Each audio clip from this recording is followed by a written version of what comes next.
கர்த்தருடைய பரிசுத்த நாமத்துக்கு மகிமை உண்டாவதாக. இந்த புதிய மாதத்தில் தேவன் உங்களை ஆசீர்வாதமாக நடத்துவார் என்ற விசுவாச அறிக்கையிடுதலோடு நான் ஆரம்பிக்கிறேன். நிச்சயமாகவே தேவன் உங்களை ஆசீர்வதிக்கவே ஆசீர்வதிப்பார். 7 மாதங்களை கடந்து வந்து விட்டோம்.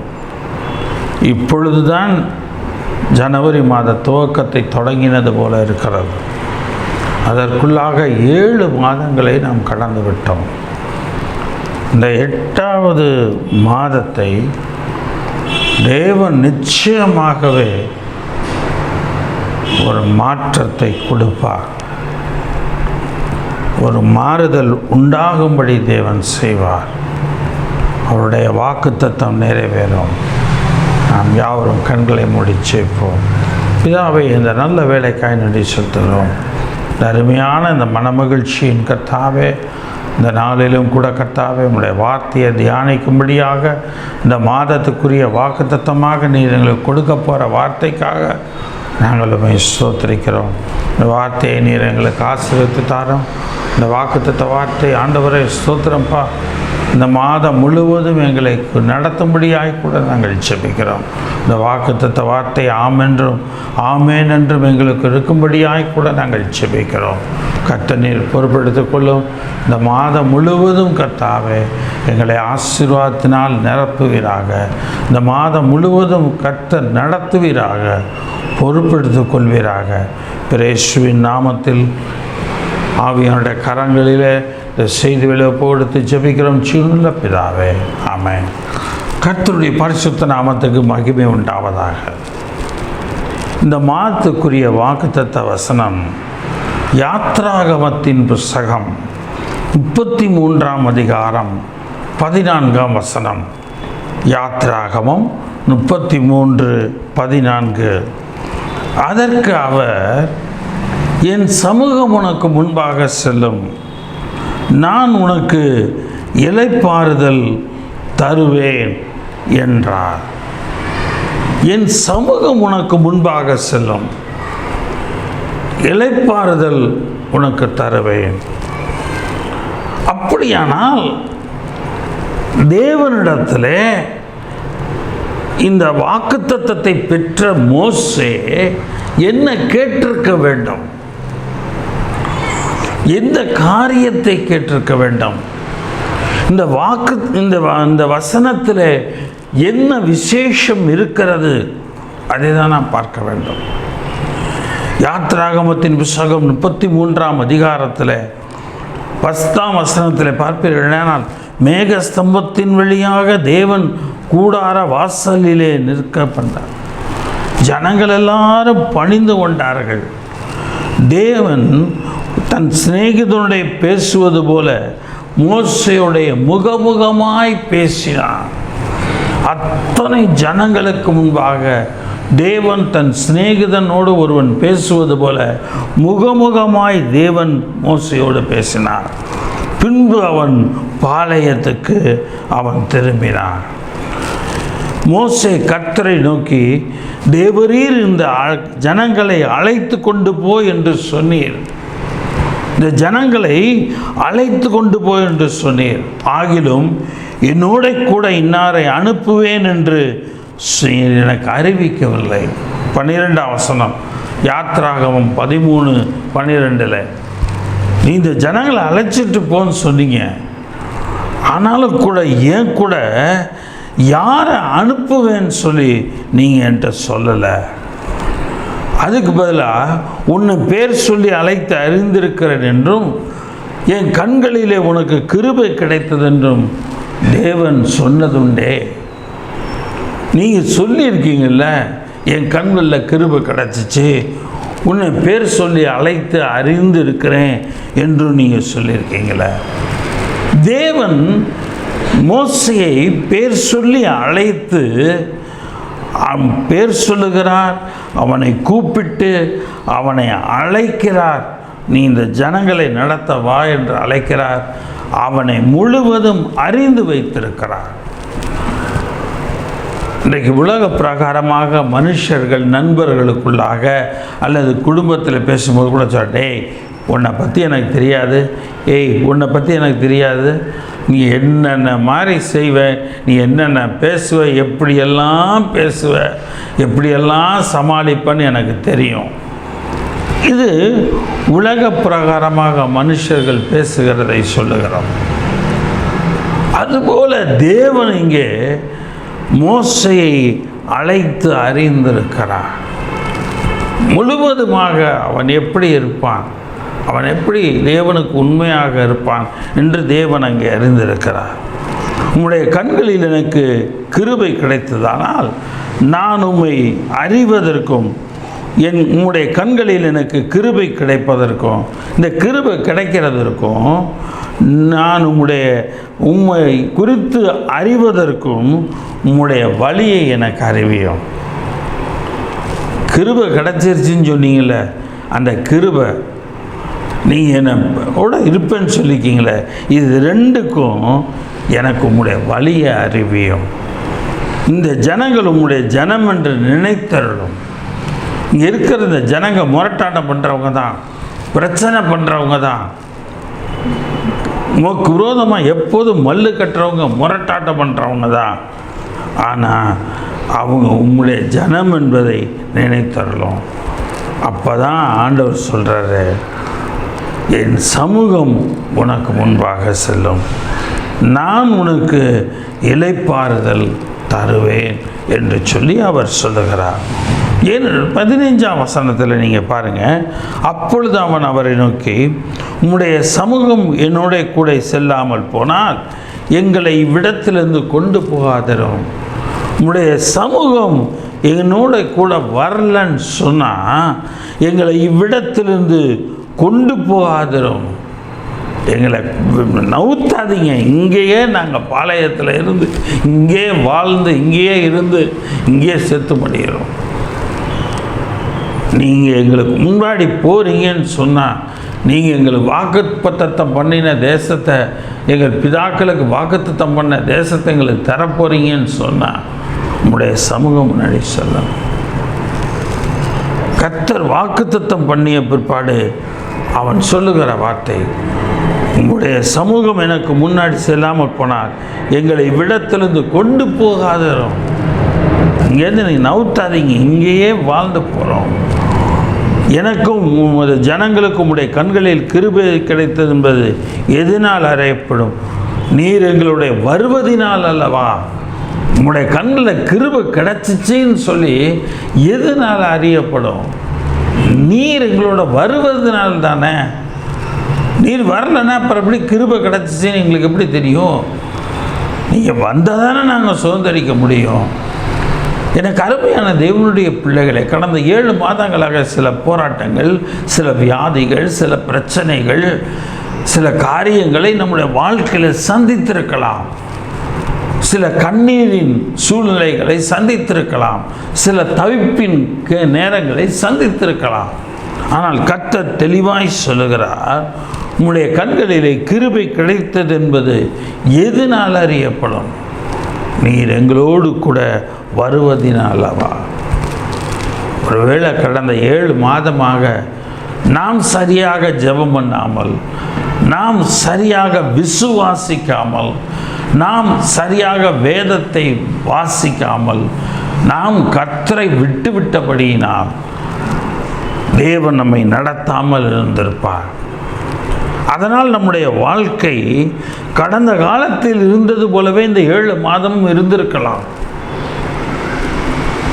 ஒவ்வொரு மாதமும் வாக்குத்தத்த செய்தியை கேட்கிறீர்கள், ஒவ்வொரு மாதமும் நீங்கள் எல்லாவற்றையும் கேட்டீர்கள். ஆனாலும் உங்களுடைய வாழ்க்கையில் மாற்றமே இல்லாமல் அப்படியே இருக்கலாம்.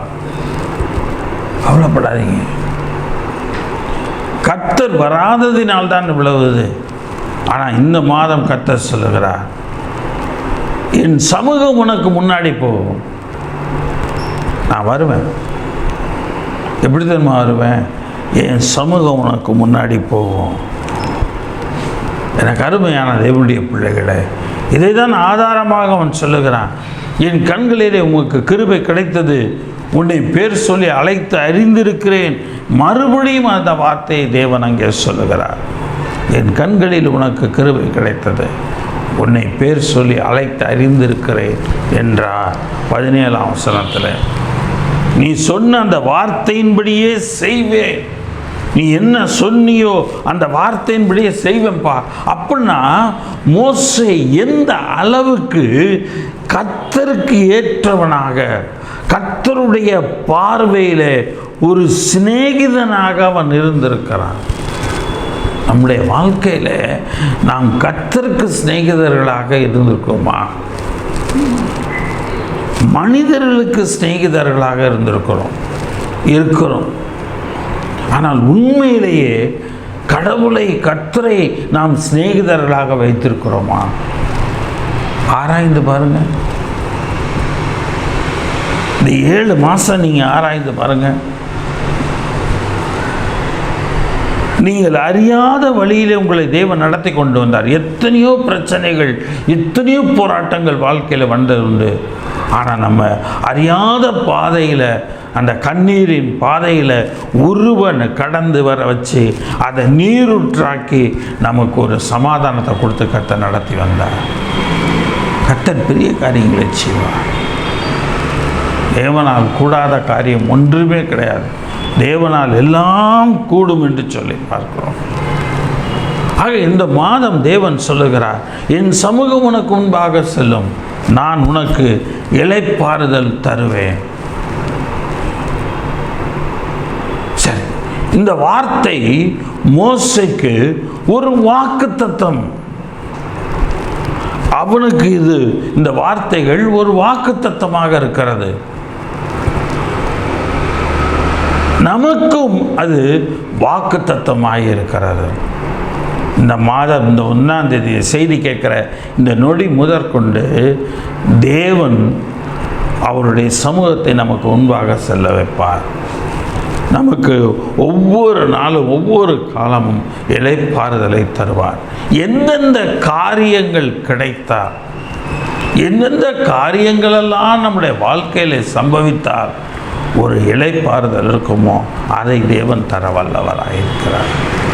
ஆக முதலாவது இந்த வார்த்தை வாக்குத்தத்தம். இந்த வாக்குத்தத்தத்தை குறித்து என்னாகமத்தின் புத்தகம் 10ஆம் அதிகாரம் 29ஆம் வசனம். என்னாகமம் 10:29. அப்பொழுது மோசே தன் மாமனாகிய ரெகுவேல் என்னும் மீதியானுடைய குமாரனாகிய ஓபாவை நோக்கி, உங்களுக்கு தருவேன் என்று கர்த்தர் சொன்ன ஸ்தலத்துக்கு நாங்கள் பிரயாணம் போகிறோம், நீயும் எங்களுடைய கூட வா, உனக்கும் நன்மை செய்வோம். சொல்கிறான், தன் மாமனாரை கூப்பிட்றான், ஐயா நீ எங்களோட கூட வந்துரு, நாங்கள் உங்களுக்கு நன்மை செய்வோம். கர்த்தர் இஸ்ரவேலுக்கு நல்ல வாக்குத்தத்தம் பண்ணியிருக்கிறார். தேவனின் சமூகம் முன்பாக செல்லும், நான் உனக்கு இளைப்பாறுதல் தள்ளுவேன் என்று சொல்லுகிற இந்த வார்த்தை ஒரு நல்ல வாக்குத்தத்தமாக தேவன் இந்த மாதம் நமக்கு கொடுத்திருக்கிறார். அவர் கொடுத்த வாக்குத்தத்தம் ஒரு நல்லதானது. அது நல்லதை நமக்கு கிடைக்கச் செய்யக்கூடிய ஒன்று. அதை தான் மோசே சொல்லுகிறான், நல்ல வாக்குத்தத்தத்தை பண்ணியிருக்கிறார் என்றான்.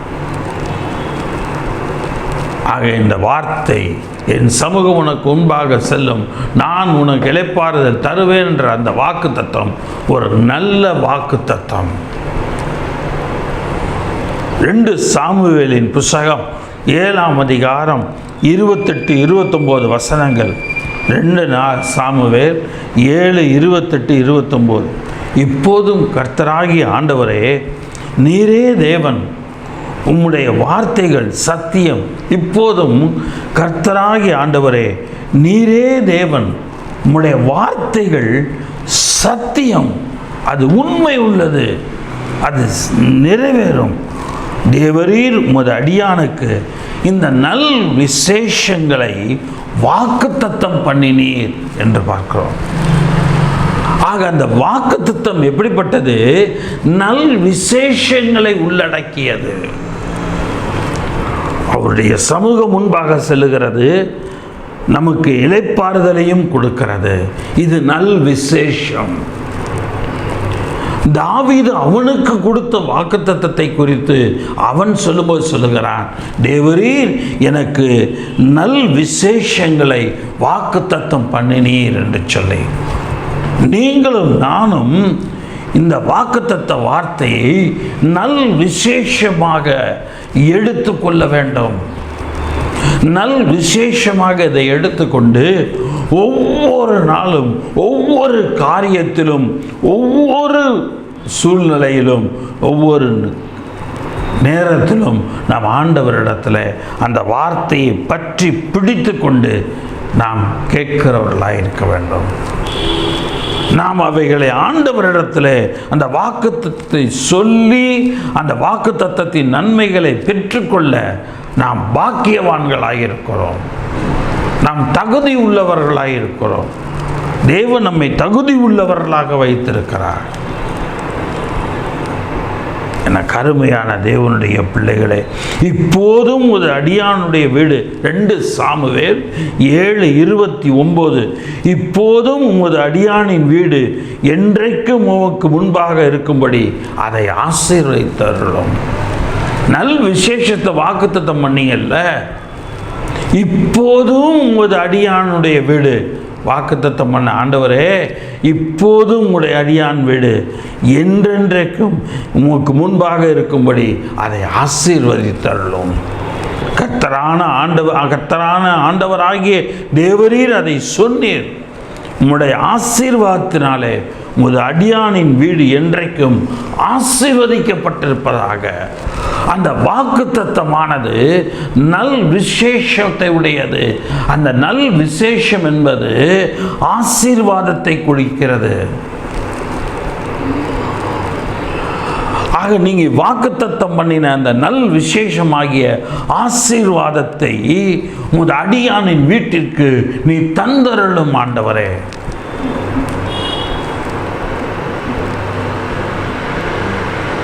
ஆண்டவற்றை கேளுங்க, என்னுடைய வீடு ஆசீர்வாதமாக இருக்க வேண்டும். நான் வேலை செய்கிற இடம் ஆசீர்வாதமாக இருக்க வேண்டும். தேவரீர் என்னை ஆசீர்வதியும், என் வீட்டை ஆசீர்வதியும். ஆண்டவரிடத்தில் கேளுங்க. 2 நாளாகமத்தின் புஸ்தகம் 6ஆம் அதிகாரம் 15ஆம் வசனம். 2 நாளாகமம் 6ஆம் அதிகாரம் 15ஆம் வசனம். இங்கே தாவீதின் மகன் சாலமோனுடைய காரியங்களை பார்க்கிறோம். தேவரீர் என் தகப்பனாகிய தாவீது என்னும் உமது அடியானுக்கு செய்த வாக்குத்தத்தத்தை காத்தருளினீர். ஆக நல்ல வாக்குத்தத்தத்தை பண்ணியிருக்கிறார் என்று மோசே சொல்லுகிறார். அடுத்து நல் விசேஷங்களை வாக்குத்தத்தம் பண்ணியிருக்கிறீர் என்று தாவீது சொல்லுகிறார். அந்த நல் விசேஷம் ஆசீர்வாதம். இங்கே சாலமோன் சொல்லுகிறான், உமது அடியானுக்கு செய்த வாக்குத்தத்தத்தை காத்தருளுகிறார்.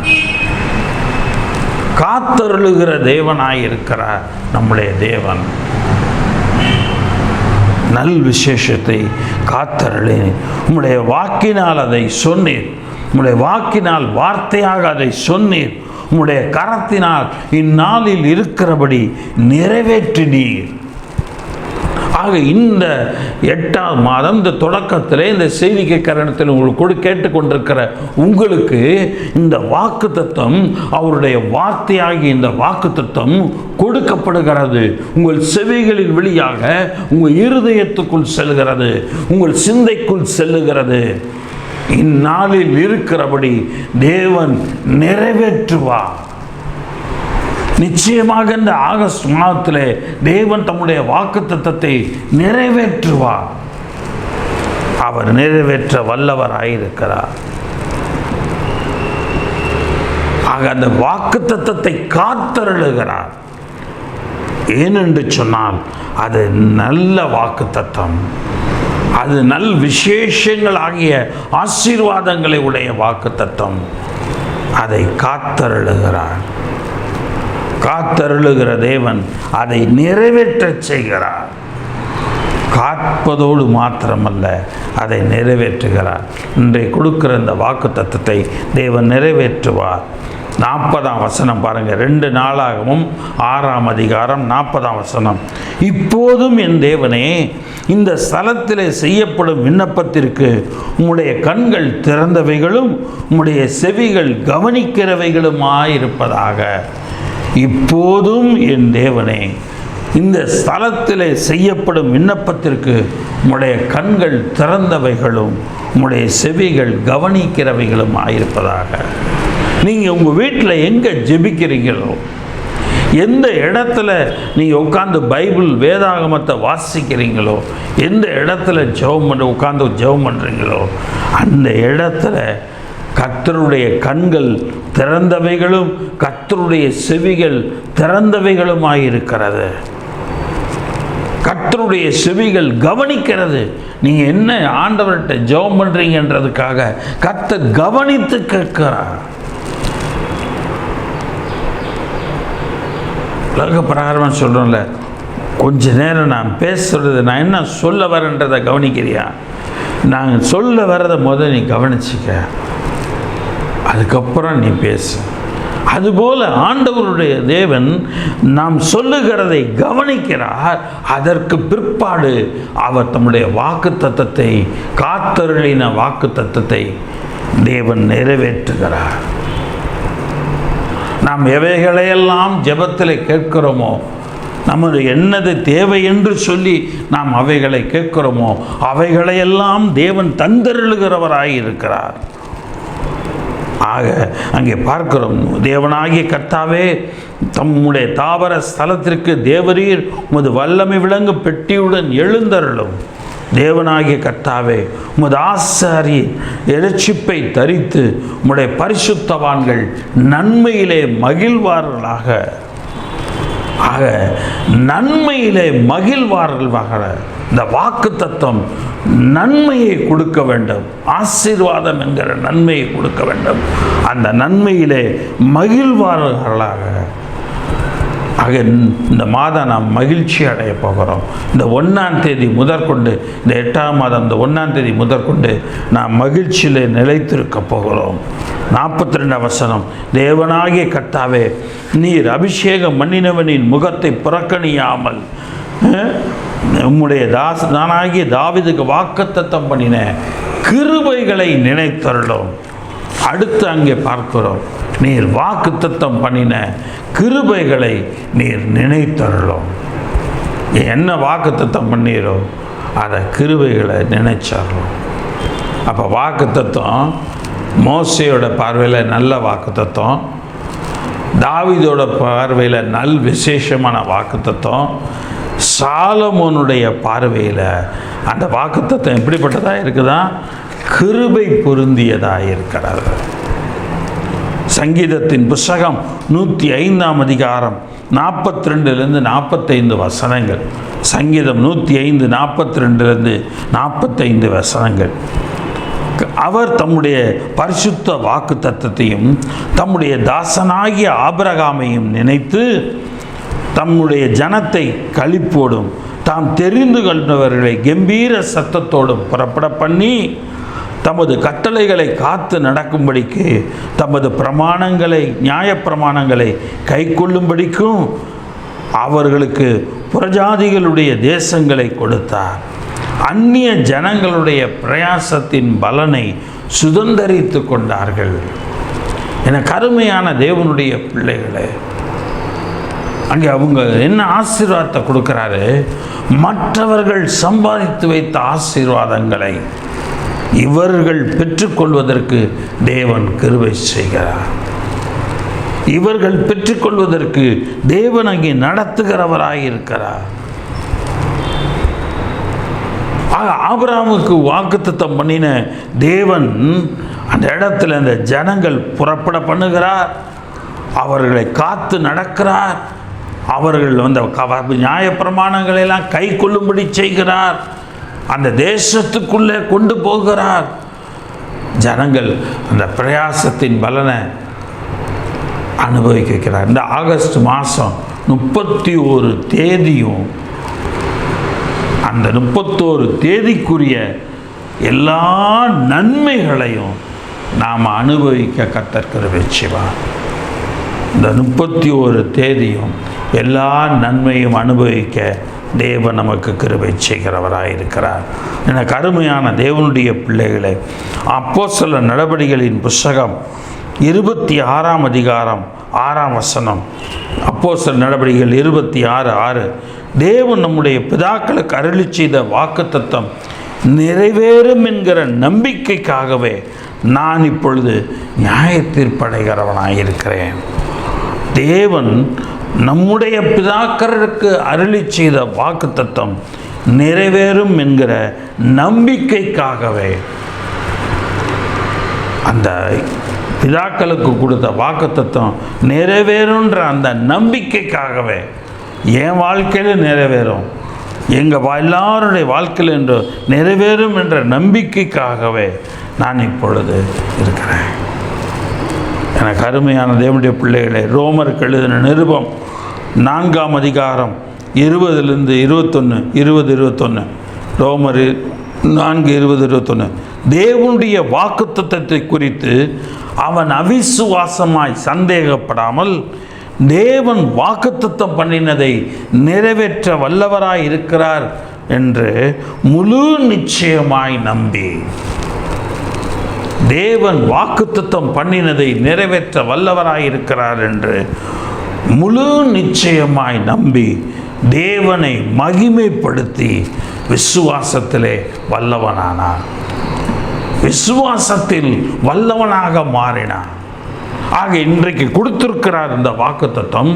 இந்த வாக்குத்தத்தம் அவருடைய சமூகம் எனக்கு முன்பாக செல்லும், எனக்கு நல்ல இளைப்பாறுதலை கர்த்தர் கொடுப்பார் என்ற அந்த வாக்குத்தத்தத்தை குறித்து நாம் சந்தேகப்படாமல் அவர் நிறைவேற்ற வல்லவர்.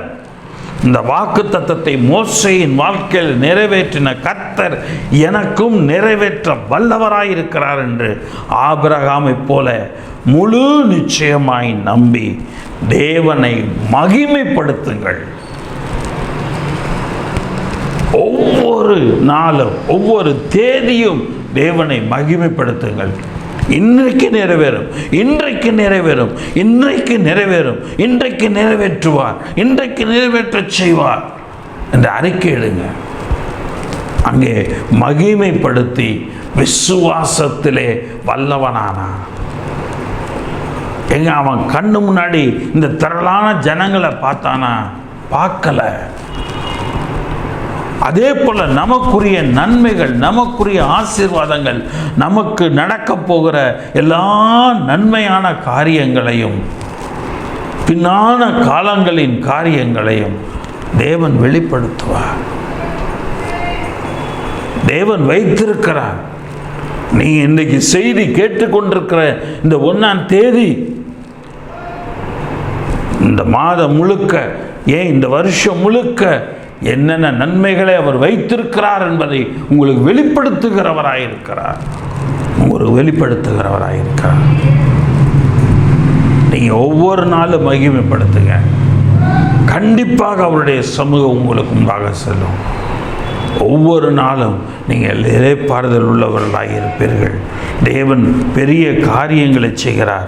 2 பேதுருவின் புஸ்தகம் 1ஆம் அதிகாரம் 3-4 வசனங்கள். 2 பேதுரு 1:3-4. தம்முடைய மகிமையினாலும் காருண்யத்தினாலும் நம்மை அழைத்தவரை அறிகிற அறிவினாலே ஜீவனுக்கும் தேவபக்திக்கும் வேண்டிய யாவற்றையும் அவருடைய திவ்ய வல்லமையானது நமக்கு தந்தருளுமென்றே. இதெல்லாம் பழைய ஏற்பாட்டில் இல்லைங்க, புதிய ஏற்பாட்டில் இருக்குது. பேதுரு சொல்கிறாரு, தம்முடைய மகிமையினாலும் தம்முடைய காருண்யத்தினாலும் நம்மை அழைத்தவரை அறிகிற அறிவினாலே. நாம் முதல்ல கர்த்தரை அறிகிற அறிவு தேவை. மோசே தன்னை அழைத்த அறிந்திருக்கிற கர்த்தரை அவன் அறிந்திருந்தான். ஆக இந்த இடத்துல நாம் அறிந்து கொள்ள வேண்டும், ஜீவனுக்கும் தேவபக்திக்கும் வேண்டிய யாவற்றையும் அவருடைய திவ்ய வல்லமையானது நமக்கு தந்தருளுமன்றி இச்சையினால் உலகத்தில் உண்டான கேட்டுக்கு தப்பி திவ்ய சுபாவத்துக்கு பங்குள்ளவர்களாகும் பொருட்டு மகா மேன்மையும் அருமையான வாக்குத்தத்தங்களும் அவைகளினாலே நமக்கு அருளப்பட்டிருக்கிறது. ஜீவனுக்கும் தேவபக்திக்கும் வேண்டிய யாவற்றையும் திவ்ய வல்லமையானது, கர்த்தருடைய திவ்ய வல்லமையானது நமக்கு தந்தருளுமன்றி கேட்டுக்கு தப்பி திவ்ய சுபாவத்துக்கு பங்குள்ளவர்களாகும் பொருட்டு மகா மேன்மையும் அருமையுமான வாக்குத்தத்தம், மேன்மையான வாக்குத்தத்தம், அருமையான வாக்குத்தத்தங்களும் நமக்கு கொடுக்கப்பட்டிருக்கிறது. புதிய ஏற்பாட்டு விசுவாசிகளாகிய நமக்கு மோசேக்கு நல்ல வாக்குத்தத்தம், தாவீதுக்கு நல் விசேஷமாகிய வாக்குத்தத்தம், சாலமோனுக்கு கிருபையான வாக்குத்தத்தம், நமக்கு மகா மேன்மையான வாக்குத்தத்தம், அருமையான வாக்குத்தத்தத்தை தேவன் கொடுத்திருக்கிறார். நிச்சயமாய் நிறைவேற்றுகிறவராய் இருக்கிறார். இரண்டாவது, இந்த வார்த்தை மோசேக்கு தேவன் கொடுத்த இந்த வார்த்தை ஒரு வாக்குறுதியாக இருக்குது. அஷூரன்ஸ், ஒரு வாக்குறுதியாக இருக்கிறது. என் சமூகம் உனக்கு முன்னாடி போகும்பா, நான் இளைப்பாறுதல் தருவேன்றது ஒரு வாக்குறுதியை தேவன் அங்கே கொடுக்கிறார். ஏன்னா அவன் தெளிவாக சொல்லிட்டார், மோசே நீ எங்களுக்கு குழு வரல, எங்களுக்கு போகலன்னு சொன்னால் எங்களை இங்கேருந்து கிளப்ப வேண்டாம். அதனால் வாக்குறுதி கொடுக்குறார். ஆக வாக்குத்தத்தம் மாத்திரமல்ல, அது ஒரு வாக்குறுதியும் கூட. தேவன் இன்றைக்கு வாக்குறுதி கொடுக்கிறார். மகளே, மகனே, இந்த 1ஆம் தேதி முதற்கொண்டு என் சமூகம் உனக்கு முன்பாக செல்லும், நிச்சயமாய் உனக்கு நான் இளைப்பாறுதலை தருவேன்.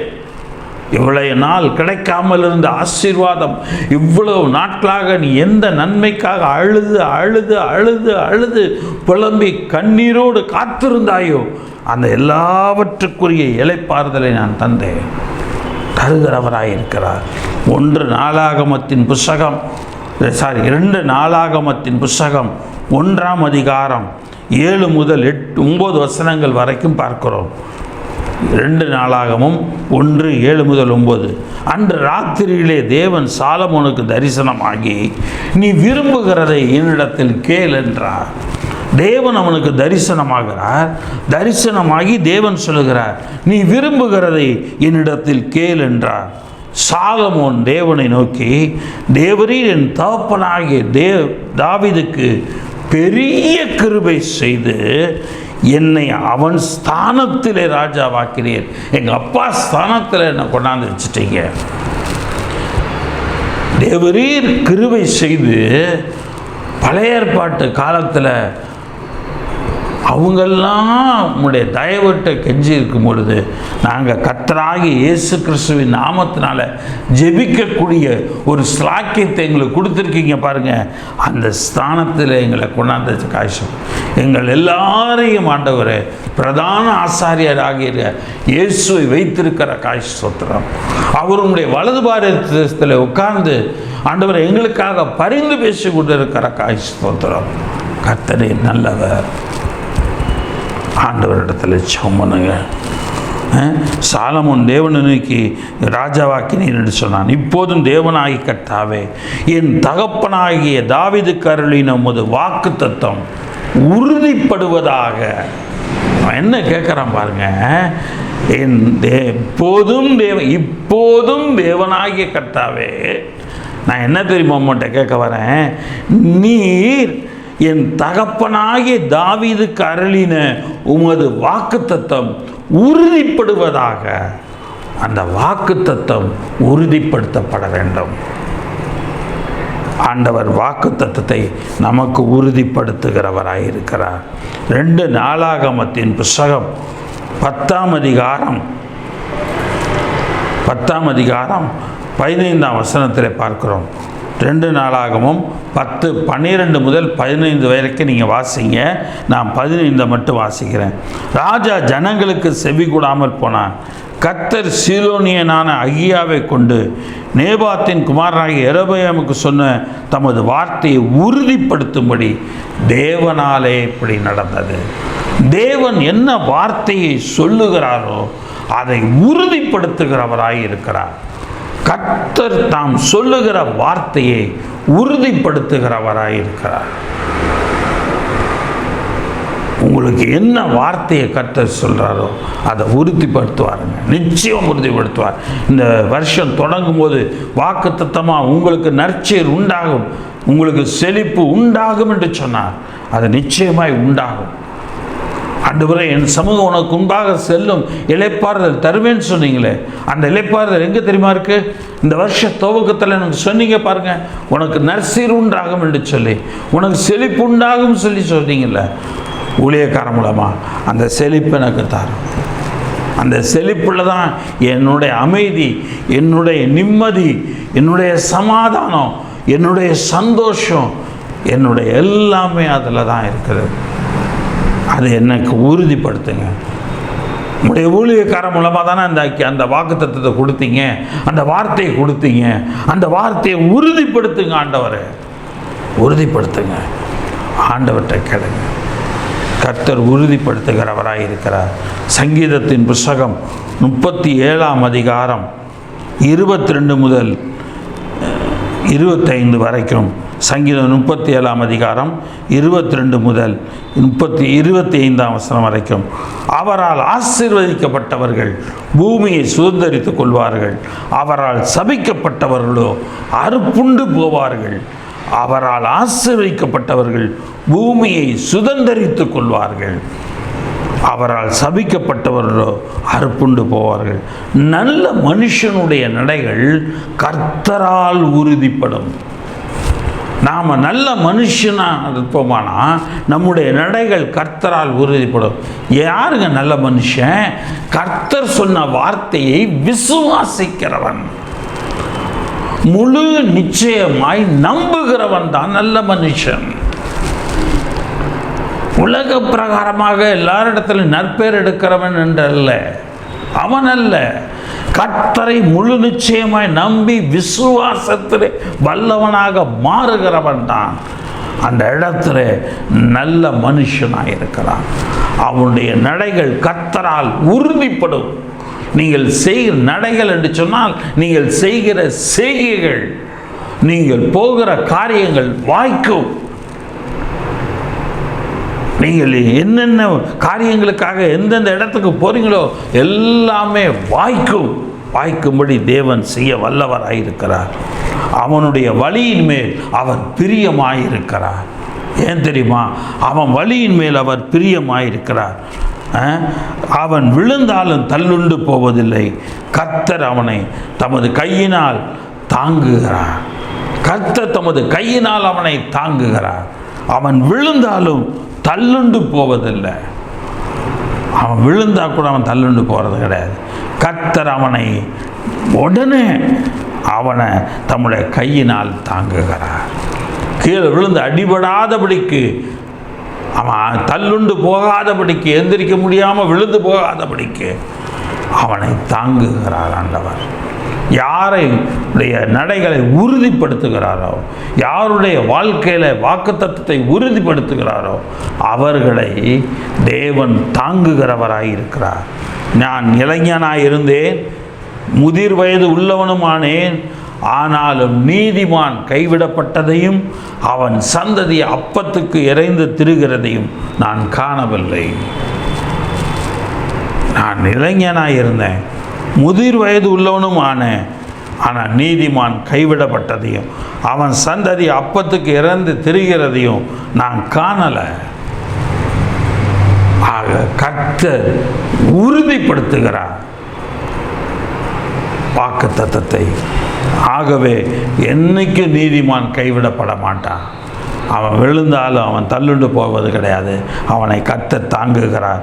சங்கீதத்தின் புஸ்தகம் 89 அதிகாரம் 20 வசனம். சங்கீதம் 89 20 24 வசனங்கள். சங்கீதம் 89 20 24 வசனங்கள். என் தாசனாகிய தாவீதை கண்டுபிடித்தேன், என் பரிசுத்த தைலத்தினால் அவனை அபிஷேகம் பண்ணினேன்.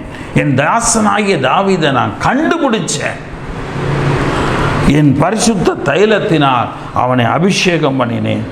என் கை அவனுடைய உறுதியாய் இருக்கும், என் புயம் அவனை பலப்படுத்தும்.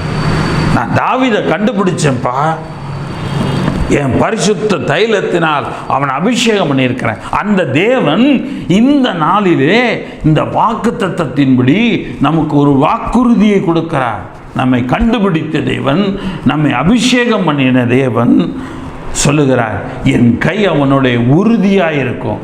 கர்த்தருடைய கை நம்மோடைய கூட உறுதியாக இருக்கும். நிச்சயமாக உங்களுடைய உறுதியாக இருக்கிறது கர்த்தருடைய கை. அவர் நிச்சயமாக கர்த்தருடைய கரம் உறுதியானது, அது என்றைக்கும் விழவிடாது. என் புயம் அவனை பலப்படுத்தும். உறுதியாக இருப்பதோடு மாத்திரமல்ல, அவருடைய புயமானது நம்மை பலப்படுத்துகிறது. சத்துரு அவனை ஒடுக்குவதில்லை, நியாயக்கட்டின் மகன் அவனை ஒடுக்குவதில்லை. சத்துரு அவனை நெருக்குவது கிடையாது. சத்துரு அவனை நெருக்க மாட்டான். எந்த பிரச்சனையும் இந்த தேதி முதல் கொண்டு உங்களை நெருக்காது. நியாயக்கட்டின் மகன் அவனை ஒடுக்குவதில்லை. அவன் சத்துருக்களை அவனுக்கு முன்பாக மடங்கடித்து அவனை பகைக்கிறவர்களை வெட்டுவேன் என்று சொல்லி பார்க்கிறோம். அவன் சத்துருக்களை அவனுக்கு முன்பாக மடங்கடித்து அவனை பகைக்கிறவர்களை வெட்டுவேன். என் உண்மையும் என் கிருபையும் அவனோடு இருக்கும். என் நாமத்தினால் அவன் கொம்பு உயரும். என் உண்மையும் என் கிருபையும் அவனோடு இருக்கும். என் நாமத்தினால் அவன் கொம்பு உயரும். என் உண்மை என் கிருபை அவனோடு இருக்கும். என் நாமத்தினால் அவனுடைய பேர் உயரும். ஸோ தேவனுடைய கை நம்முடைய உறுதியாக இருக்கும். அந்த உறுதியாக இருக்கிறதினால் நம்முடைய சத்துருவினால் நாம் நெருக்கப்பட மாட்டோம். நியாயக்கேடு செய்கிற மனுஷர்களால் நாம் அந்த இடத்துல ஒடுக்கப்படவும் மாட்டோம். கர்த்தருடைய உண்மையும் கர்த்தருடைய கிருபையும் நம்மோடு எப்போதும் இருக்கும். இந்த நாள் முதல் எப்போதும் இருக்கும். அவருடைய நாமத்தினால் நம்முடைய பேர் சிறந்து விளங்கக்கூடியதாக இருக்கிறது. சங்கீதத்தின் புஸ்தகம் 112 அதிகாரம் 6 வசனம். சங்கீதம் 112 6-9 வசனம் வரைக்கும் பார்க்கிறோம். அவன் என்றென்றைக்கும் அசைக்கப்படாதிருப்பான். நீதிமான் நித்திய கீர்த்தி உள்ளவன். நீதிமான் அசைக்கப்படாதிருப்பான். நீதிமான் நித்திய கீர்த்தி உள்ளவன். துர்ச்செய்தியை கேட்கிறதுனால் அவன் பயப்படான். துர்ச்செய்தியை கேட்கறதுனால் பயப்படான். ஏன் தெரியுமா? அவன் இருதயம் கர்த்தரை நம்பி திடமாயிருக்கும். அவன் இருதயம் கர்த்தரை நம்பி திடமாயிருக்கும். அது மாத்திரம் இல்லை, அவன் இருதயம் உறுதியாயிருக்கும்.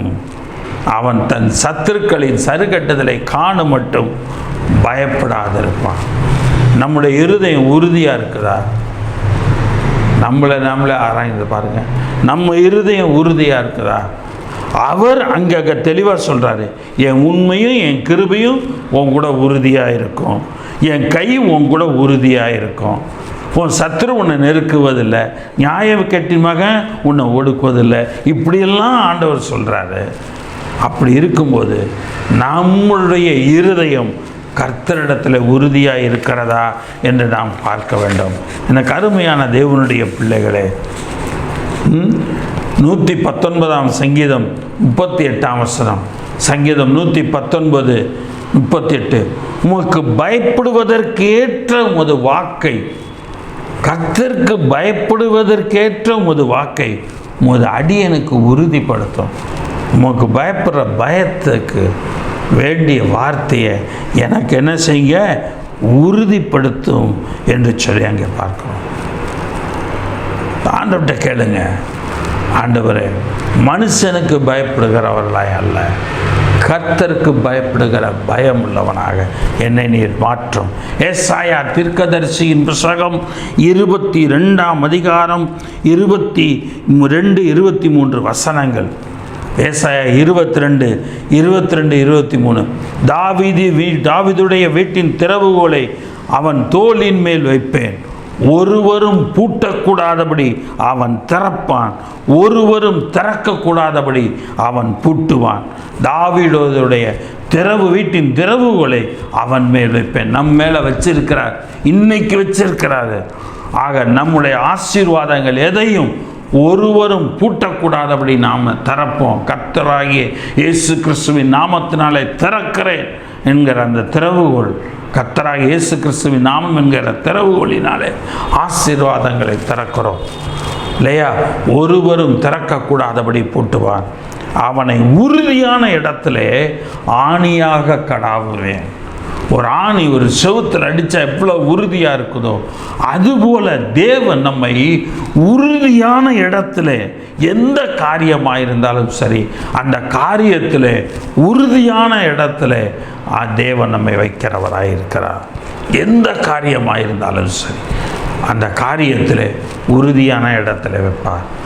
நீங்கள் உறுதியாக உங்கள் இருதயம் இருந்தால் அவர் உங்களை உறுதியான இடத்துல வைப்பாருங்க, நிச்சயமாக வைப்பார்.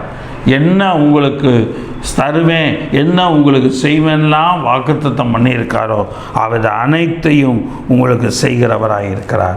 அவன் தன் தகப்பன் வீட்டுக்கு மகிமையான சிங்காசனமாக இருப்பான். அவன் தன் தகப்பன் வீட்டுக்கு மகிமையான சிங்காசனமாக இருப்பான். நாம் நம்முடைய ஆண்டவராகிய பிதாவாகிய தேவனுக்கு நாம் என்ன செய்வோம்? மகிமையான சிங்காசனமாக நம்முடைய வாழ்க்கைக்கும். ஸோ ஆண்டவருக்குள்ளார தேவன் நம்மை உறுதியான ஆணியாக நம்மை நல்ல இடத்துல நம்மை நிறுத்த வல்லவராயிருக்கிறார். கர்த்தர் பெரிய காரியங்களை செய்கிறார். எனக்கு அருமையான தேவனுடைய பிள்ளைகளே, ஏசாயா தீர்க்கதரிசியின் புத்தகம் 25ஆம் அதிகாரம் 1ஆம் வசனம். ஏசாயா 25:1. கர்த்தாவே, நீரே என் தேவன், உம்மை உயர்த்தி உமது நாமத்தை துதிப்பேன். கர்த்தாவே, நீரே என் தேவன், உம்மை உயர்த்தி உம்மை துதிப்பேன். நீர் அதிசயமானவைகளை செய்தீர், உமது பூர்வ ஆலோசனைகள் சத்தியமும் அதிசயமுமானவைகள். ஸோ நீங்கள் யாருடைய ஆலோசனையில் இனிமேல் நடக்க போறீங்கன்றதை யோசிங்க. இந்த 7 மாதத்தை விட்டுருங்க. இங்கே சொல்வது போல உமது பூர்வ ஆலோசனைகள், கர்த்தருடைய ஆலோசனையில் நீங்கள் நடங்க. அது சத்தியமும் அது உறுதியுமானவைகள். அது சத்தியமானது, அது உறுதியானது. எனக்கு அருமையான தேவனுடைய பிள்ளைகளே, கர்த்தருடைய வார்த்தைகள், கர்த்தருடைய ஆலோசனைகள், கர்த்தருடைய வாக்குத்தத்தங்கள் ஒரு உறுதியானது. அது வாக்குறுதி, அது உறுதியானதாக இருக்கிறது. எனக்கு அருமையான தேவனுடைய பிள்ளைகளே, 2 தீமோத்தேயுவின் புத்தகம் 2ஆம் அதிகாரம் 19ஆம் வசனம். 2 தீமோத்தேயுவின் புத்தகம் 2ஆம் அதிகாரம் 19ஆம் வசனம். தேவனுடைய உறுதியான அஸ்திபாரம் நிலைத்திருக்கிறது. கர்த்தர் தம்முடையவர்களை அறிவார் என்பதும், கிறிஸ்துவின் நாமத்தை சொல்லுகிற எவனும் அநியாயத்தை விட்டு விலகுவான் என்பதும் அதற்கு முத்திரையாயிருக்கிறது. தேவனுடைய உறுதியான அஸ்திவாரம் நிலைத்திருக்கிறது. தேவனுடைய உறுதியான அஸ்திவாரம் நிலைத்திருக்கிறது. கர்த்தர் தம்முடையவர்களை அறிவார் என்பதும், தேவனுடைய உறுதியான அஸ்திவாரம் நிலைத்திருக்கிறது. தேவன் தம்முடைய அறிவார். தேவனுடைய அஸ்திவாரம் எப்படி இருக்கான்? உறுதியான அஸ்திவாரம். தீமோத்தேயுவிலே பவுல் எழுதும்போது, தீமோத்தேயுக்கு எழுதும்போது சொல்கிறார், அது உறுதியாக நிலைச்சிருக்கப்பா. தேவன் போடுகிற அஸ்திவாரம். நாம் தேவனுடைய அஸ்திவாரத்தில் இருப்போம். நம்முடைய வாழ்க்கையில் தேவன் எல்லாவற்றையும் ஒரு வாக்குறுதியாக கொடுத்திருக்கிறார். அந்த வாக்குறுதியானது நிலைத்திருக்கிறதா இருக்கிறது. அது அப்படியே போகிறதாய் அல்ல.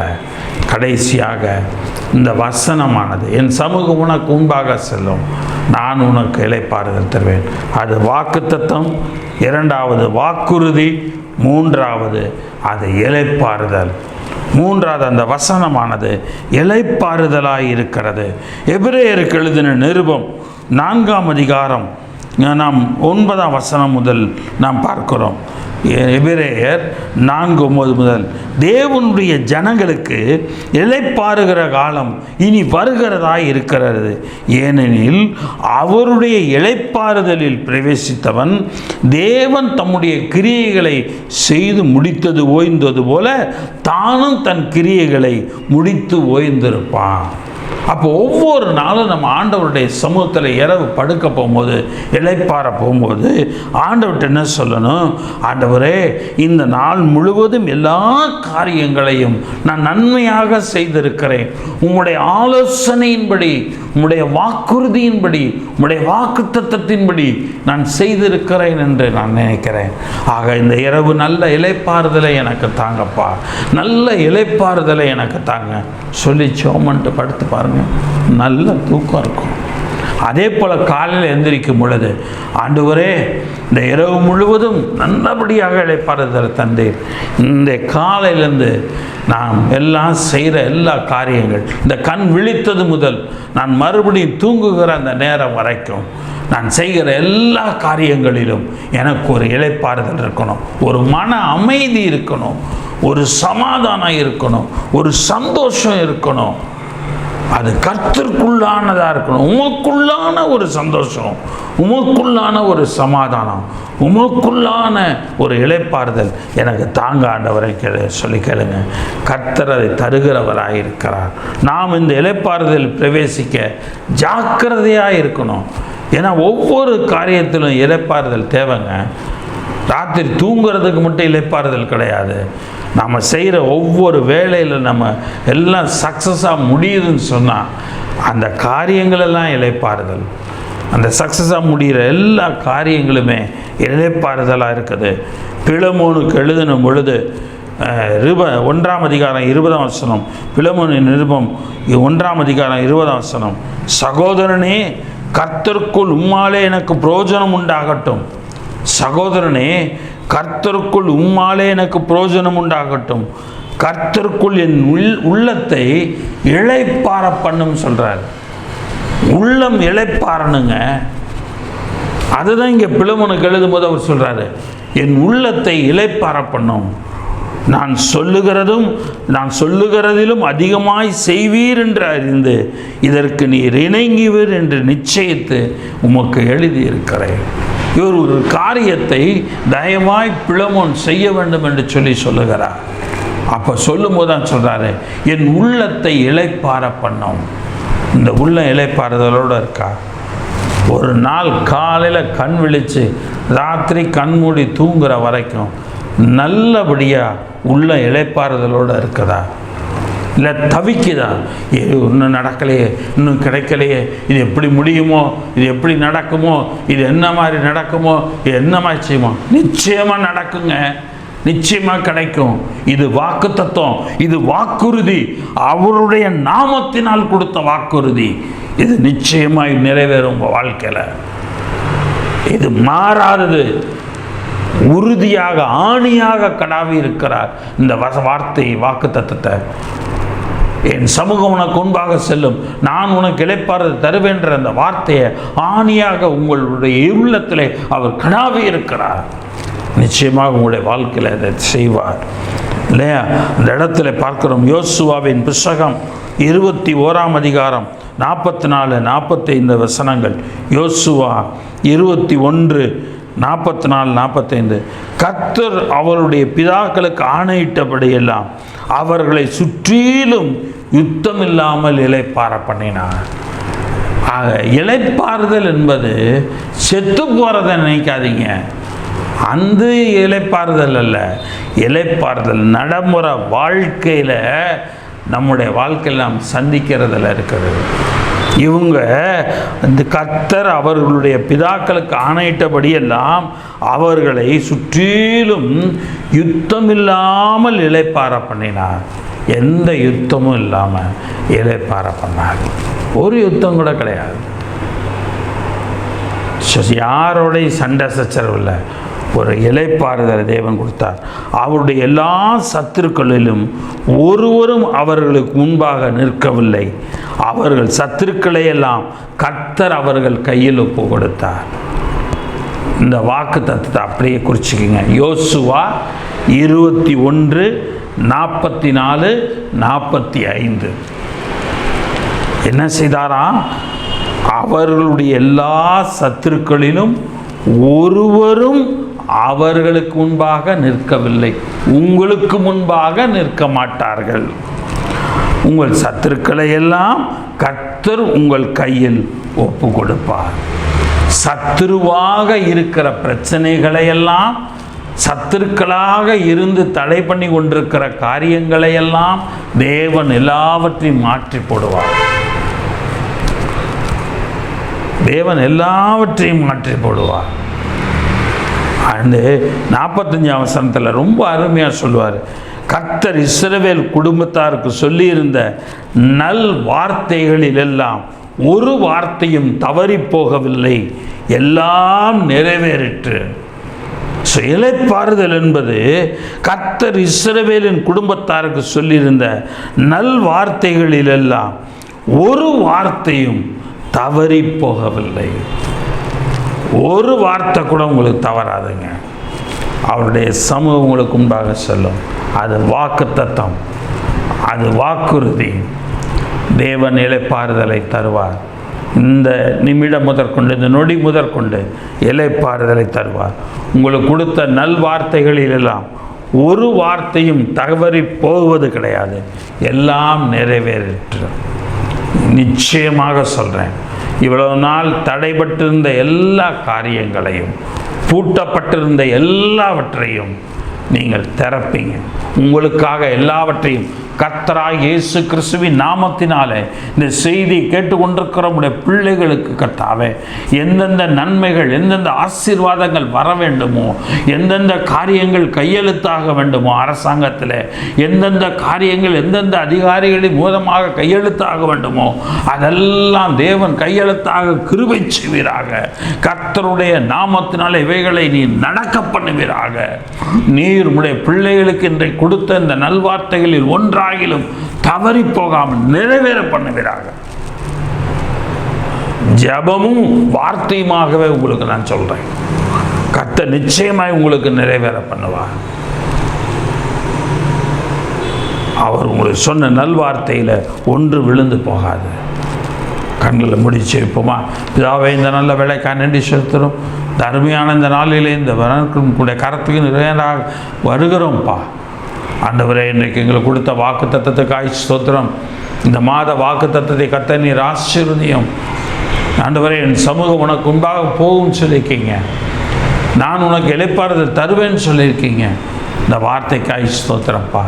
இந்த வசனமானது ஒரு வாக்கு தத்தம், மோசேக்கு கொடுத்த ஒரு வாக்கு தத்தம், மோசேக்கு கொடுத்த ஒரு வாக்குறுதி. ஆண்டவரே, இது ஒரு இளைப்பாறுதல், மோசேக்கு கொடுத்த ஒரு இளைப்பாறுதல். அந்த இளைப்பாறுதலை எங்களுக்கு தாரும் ஆண்டவரே.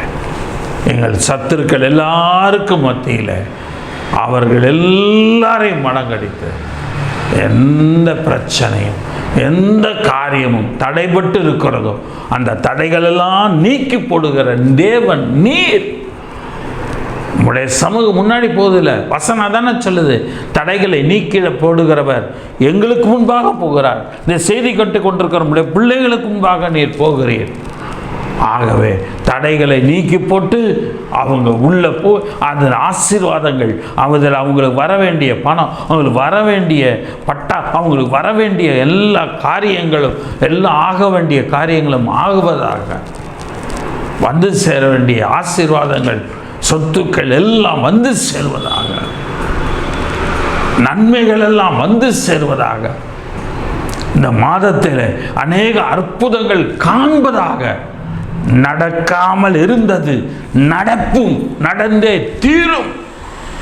நீர் உம்முடைய பிள்ளைகளுக்கு சொல்லிய நல்வார்த்தைகளில் ஒன்றாகிலும் தவறி போவதே கிடையாது. கர்த்தராகிய இயேசு கிறிஸ்துவின் நாமம் எல்லாவற்றுக்கும் மேலான நாமம். அந்த நாமம் எல்லாவற்றையும் உடைத்தெறியும். ஆக தடைகளை உடைத்தெறிந்து அந்த அதிகாரிகளை தொடுவதாக கர்த்தர் எல்லாவற்றையும் வாய்க்க பண்ணுவீராக. கர்த்தர் எல்லாவற்றையும் வாய்க்க பண்ணுவீராக. வேலை செய்கிற இடத்துல வேலை செய்கிற சக எல்லா மனுஷர்கள் மத்தியில், சத்துருக்கள் மத்தியில், பொறாமை, எரிச்சல், வன்கண்களோடு இருக்கிற எல்லா மனுஷர்கள் முன்னிலே உம்முடைய பிள்ளைகளுக்கென்று உம்முடைய பாத்திரத்தை ஆசீர்வதியும். அவருடைய தலையை எண்ணெயால் அபிஷேகம் பண்ணும். அவர்களை உயர்த்தி அருளும். அவர்களை உயர்த்தி அருளும். அவர்களை எண்ணெயால் அபிஷேகம் பண்ணி அருளும். உயர்த்தி அருளும். ஆண்டவரே, கர்த்தர் நீர் கிருபை செய்வீராக. கிருபை செய்யும். நன்மையும் கிருபையும் உடைய பிள்ளைகளை மின்தொடரட்டும். உடைய சமூகம் முன்னாடி செல்லுகிறது. உடைய கரம் உடைய பிள்ளைகளை தாங்குகிறது. நன்மையும் கிருபையும் அவர்களை பின்தொடரட்டும். தொடர்ந்து காத்து கொள்ளும், வழி நடத்தும். ஆசிரியர் துதிகன மகிமையெல்லாம் உமக்கே எடுக்கிறோம். ஆண்டவரே, இந்த மாதத்தில் எந்த வியாதியோடு எந்த பலவீனத்தோடு யார் யார் இருந்தாலும் அந்த வியாதி, அந்த பலவீனங்கள், அந்த சுகவீனங்கள் எல்லாம் நீங்குவதாக. கர்த்தர் நல்ல சுகத்தையும் பலத்தையும் ஜீவனையும் கொடுப்பீராக. வேலை செய்வதற்குரிய பலத்தையும் ஜீவனையும் சுகத்தையும் கொடுப்பீராக. ஆசீர்வாதத்தை கர்த்தர் நீர் கொடுப்பீராக. உங்களுடைய பிள்ளைகளை கர்த்தர் நீர் ஆசீர்வதியும். ஆண்டவரே, எல்லா வியாதிகளுக்கு விலைக்கு காத்துக்கொள்ளும். அதிக மகிமையெல்லாம் கேட்கிறோம். இயேசுவின் நாமத்தில் ஜெபிக்கிறோம் ஜீவனுள்ள பிதாவே, ஆமென். என் ஆத்மாவே கர்த்தரை ஸ்தோத்திரி. என் முழுவதுமே அவருடைய பரிசுத்த நாமத்தை ஸ்தோத்திரி. என் ஆத்மாவே கர்த்தரை ஸ்தோத்திரி. கர்த்தர் செய்த சகல உபகாரங்களை மறவாதே, ஆமென். இந்த கர்த்தராகிய இயேசு கிறிஸ்துவினுடைய கிருபை, பிதாவாகிய தேவனுடைய அன்பு, பரிசுத்தமுடைய வழி நடத்தும் பக்கபலமும் பாதுகாப்பும் இன்றும் என்றும் சதா காலங்களில் நம்மோடு என்றென்றைக்கும் கொடுத்த வாக்கு தத்தத்தின்படி, வாக்குறுதியின்படி இளைப்பாறுதலை கொடுத்து தேவன் எல்லாவற்றையும் நிறைவேற்றுவாராக. ஆமென், ஆமென், ஆமென். கர்த்தர் உங்களுக்கு வாக்குத்தத்தம் கொடுத்திருக்கிறார். அதை வாக்குறுதியாய் கொடுத்திருக்கிறார். நீங்கள் அதை பற்றி பிடிச்சு கொள்ளுங்க. உங்களை உறுதியாக ஆணியாக கடாவுவார். உங்களுக்கு நல்ல இளைப்பாறுதலை கொடுப்பார். இந்த 7 மாதமாக நடக்காத காரியங்கள் நல்ல நடந்தேறும். உங்கள் உள்ளத்தில் இளைப்பாறுதலாக இருப்பீங்க, சந்தோஷமாக இருப்பீங்க, நல்ல சமாதானமாக இருப்பீங்க, நல்ல மன அமைதி இருக்கும், இனம் புரியாத ஒரு இளைப்பாறுதல் இருக்கும். கர்த்தர் பெரிய காரியங்களை செய்வார், ஆசீர்வதிப்பார். ஆமென்.